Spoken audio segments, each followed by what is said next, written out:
আমার মা সেদিন আমাকে বলছিলেন যে আমি যদি বাংলাদেশে লুকিয়ে যাই তাহলে তিনি আমাদের ছাদের মধ্যে আমাকে লুকিয়ে রাখতে পারবেন, এবং তিনি আমাকে খুবই ইন্টারেস্টিং ভাবে বলছিলেন যে কোথায় তিনি আমাকে লুকিয়ে রাখবেন।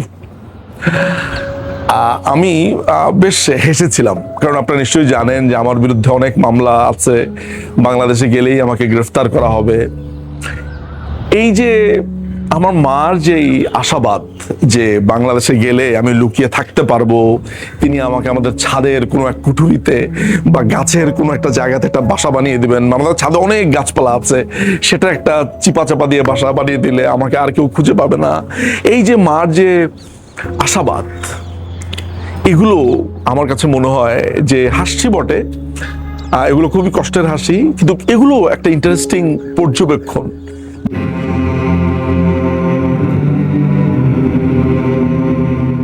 আমার কাছে এই পুরো সময়টা একটা পরাবাস্তব জগতের মতো মনে হয়। আমি আসলে এই সময়টাকে বলি হচ্ছে কাফকাস নাইটমেয়ার বলি। আসলে যারা ফ্রান্স কাফকার উপন্যাসগুলোর সাথে পরিচিত, গল্পগুলোর সাথে পরিচিত, তারা জানেন যে এই সিচুয়েশনগুলোকে ঠিক এভাবেই ব্যাখ্যা করা যায়। আসলে ফ্রান্স কাফকা যেমন এক ধরনের অস্তিত্বগত সংকটে ভুগতেন, এটাকে মনে হয় ইংরেজিতে বলে এক্সিস্টেন্সিয়াল ক্রাইসিস। আমার কাছে মনে হয় আমি ওই ধরনের একটা ক্রাইসিসের মধ্য দিয়ে যাচ্ছি।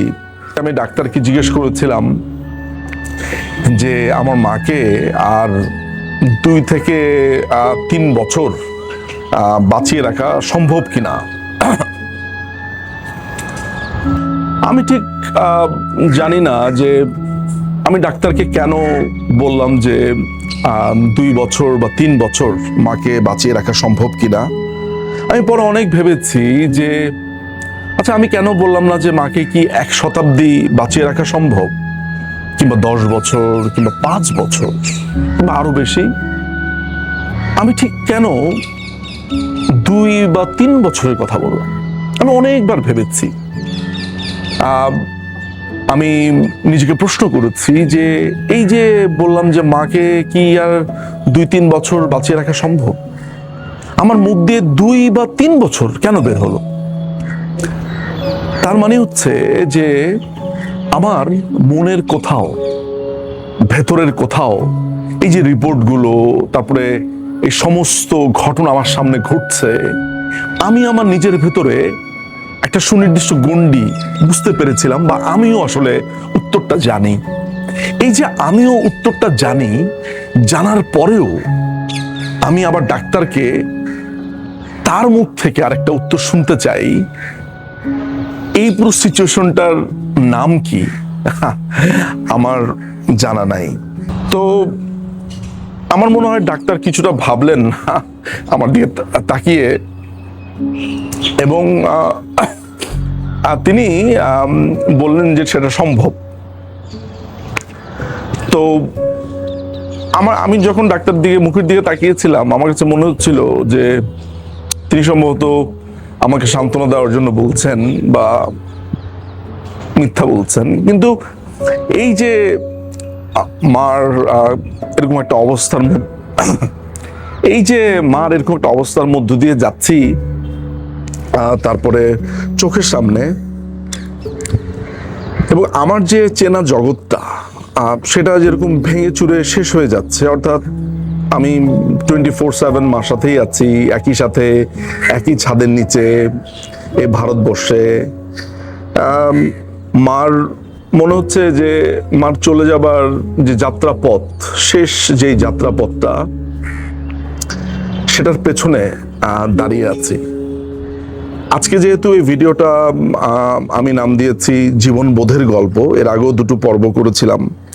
এই জীবন বোধটা গল্প আমি কেন করছি দর্শকদের সাথে? আমার কাছে মনে হচ্ছে যে আমি যে সিচুয়েশনের মধ্য দিয়ে যাচ্ছি, যে এই অস্তিত্বের সংকট আমার মধ্যে তৈরি হয়েছে, অর্থাৎ আমার মধ্যে এক ধরনের নাথিংনেস তৈরি হয়েছে। নাথিংনেস বলতে হচ্ছে ব্যাপারটা এমন যে পৃথিবীর কোনো কিছুই আর কিছুই না, কিছুতেই আমার কিছু আসা যায় না, এই পৃথিবীর সমস্ত কিছু অর্থহীন। আজকে একটা ভিডিও দেখছিলাম, এর আগেও আমি অবশ্যই টার্মটার সাথে পরিচিত ছিলাম, নিহিলিজম বা নিহিলিস্টিক বলে এই এই এই সিচুয়েশনটাকে, যারা এক ধরনের বিচ্ছিন্নতা বোধে ভোগে, অস্তিত্বের সংকটে ভোগে, এবং যারা মনে করে যে এই পৃথিবীর আসলে কোনো কিছুই না, সবই অর্থহীন ব্যাপার। আমি ঠিক এই মুহূর্তে আমার অবস্থাটা হয়েছে ওই নিহিলিস্ট অবস্থার মতো। আমার কাছে সবকিছুই একটা অর্থহীন জায়গাতে এসে দাঁড়িয়েছে। আবার ইন্টারেস্টিং ব্যাপারটা হচ্ছে এই আমি আবার উঠে দাঁড়াই প্রবল প্রত্যয়ে, প্রবল আশা নিয়ে। আবার আমি কিন্তু আমার রাজনৈতিক কর্মকাণ্ডগুলো করছি, রাজনৈতিক ভিডিও বানাচ্ছি, রাজনৈতিক বক্তব্য দিচ্ছি, খুবই অপটিমিস্টিক কথাবার্তা বলছি। দেখেন, একটা মানুষ একই ছাদের নিচে, তার মা, সে জানে যে ডক্টর বলে দিয়েছে মা হয়তো বা বড়জোর 3 বছর বাঁচবেন বা 4 বছর বাঁচবেন বা 2 বছর বাঁচবেন, বা পুরোটাই মিথ্যা কথা। তারপরেও যে কি প্রবল আশা নিয়ে মাকে নিয়ে ডাক্তারের কাছে যাওয়া, মাকে নিয়ে চেষ্টা করা, মাকে বাঁচাবার যে প্রবল আগ্রহ বা প্রবল চেষ্টা, এটা যেমন করা, অন্যদিকে এর থেকেও কি ভালো চিকিৎসা হতে পারতো, এইটা ভেবে এক ধরনের যন্ত্রণায় ভোগা, যে আমি হয়তোবা ওই চিকিৎসাটা দিতে অক্ষম বা ওই চিকিৎসাটা দিতে পারছি না। এই যে ধরেন, এই যে একটা ক্রাইসিস, এই ক্রাইসিসের মধ্যেও আবার প্রতিদিন সকালবেলাতে আশা নিয়ে জেগে ওঠা, যে পৃথিবীতে তো মিরাকল বলে অনেক কিছু হয়। আবার রাজনৈতিকভাবে আমি যেমন প্রবল আশাবাদী যে বাংলাদেশের এই ভয়ানক সংকটটা থাকবে না, মুক্তিযুদ্ধের বিরোধী যারা রয়েছে তারা যেভাবে দেশটাকে গ্রাস করে ফেলেছে, এটা খুব বেশি দিন আর থাকবে না। এই যে একই সাথে একটা ধরেন নিরাশাবাদী, অর্থহীন, অস্তিত্বের সংকট, আমার সবচাইতে প্রিয় মানুষটির চলে যাওয়া, এটা প্রতিদিন আপনাকে ধরেন প্রতিদিন একটা আপনাকে এক যন্ত্রণার মধ্য দিয়ে নিয়ে যাবে। যেমন দিনের রাতের পর রাত যেমন না ঘুমে দাঁড়িয়ে থাকা, বসে থাকা, আবার প্রবল ঘুমের মধ্যে আচ্ছন্ন হওয়া, ঠিক একইভাবে জীবনের যে আশাবাদটা যেটা আছে, যে সমস্ত কিছু ঠিক হয়ে যাবে, এইটা একটা অদ্ভুত ব্যাপার। ফলে এই জায়গা থেকে আমি আসলে দর্শকদেরকে জীবনবোধের গল্পটা বলি, যে আমাকে লক্ষ্য করুন, পৃথিবীর সবচাইতে তো প্রিয় মানুষটা একজন মানুষের মা এবং বাবা। আমার বাবার বয়স 86, 87, 88 এরকম হবে, অনেক বয়স হয়েছে তার। তিনিও বলা যেতে পারে যে বার্ধক্যজনিত কারণে কতদিন থাকবেন আমি জানি না। এই একই মুহূর্তে আমি বাংলাদেশে যেতে পারি না। আবার আমার মা ক্যান্সারের, এটাকে লাস্ট স্টেজ বলা যায় কিনা জানি না, মানে এটার কোনো স্টেজ নাই, অর্থাৎ পুরো শরীরে তার ক্যান্সার ছড়িয়ে পড়েছে। তাকে বাঁচাবার জন্য প্রতিদিন আমার যে যুদ্ধ, এই দুটোর মধ্য দিয়েও আমি আশা দেখতে ভুলি না। আমার যারা যারা তরুণরা রয়েছেন, আমার এই ভিডিওটি আজকে দেখবেন, যে কোনো বয়সের মানুষই, আমার মনে হয় এই অভিজ্ঞতার মধ্য দিয়ে যাওয়াটা খুবই বিরল, এবং আমি কখনো প্রত্যাশা করি না যে আমার চরম যিনি শত্রু তিনিও এই মুহূর্তগুলোর মধ্য দিয়ে যান। আমার যেমন এক একটা রাত অনেক দীর্ঘ হয়ে ওঠে, আমার যেমন এক একটা রাত কয়েক শতাব্দীর মতো মনে হয়।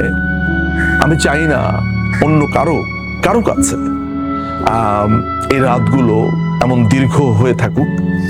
আমার মা সেদিন আমাকে বলছিলেন যে আমি যদি বাংলাদেশে লুকিয়ে যাই তাহলে তিনি আমাদের ছাদের মধ্যে আমাকে লুকিয়ে রাখতে পারবেন, এবং তিনি আমাকে খুবই ইন্টারেস্টিং ভাবে বলছিলেন যে কোথায় তিনি আমাকে লুকিয়ে রাখবেন। আমি বেশ হেসেছিলাম, কারণ আপনারা নিশ্চয়ই জানেন যে আমার বিরুদ্ধে অনেক মামলা আছে, বাংলাদেশে গেলেই আমাকে গ্রেফতার করা হবে।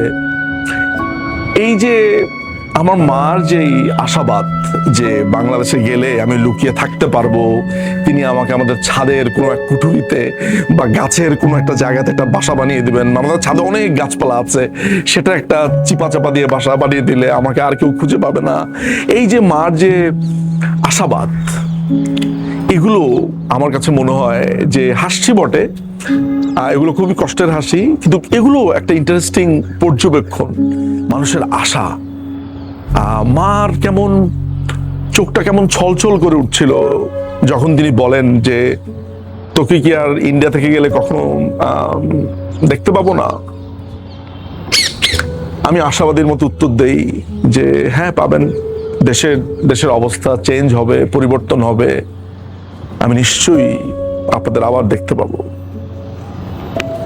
কিন্তু সত্যটা কি? সত্যটা আমি জানি না।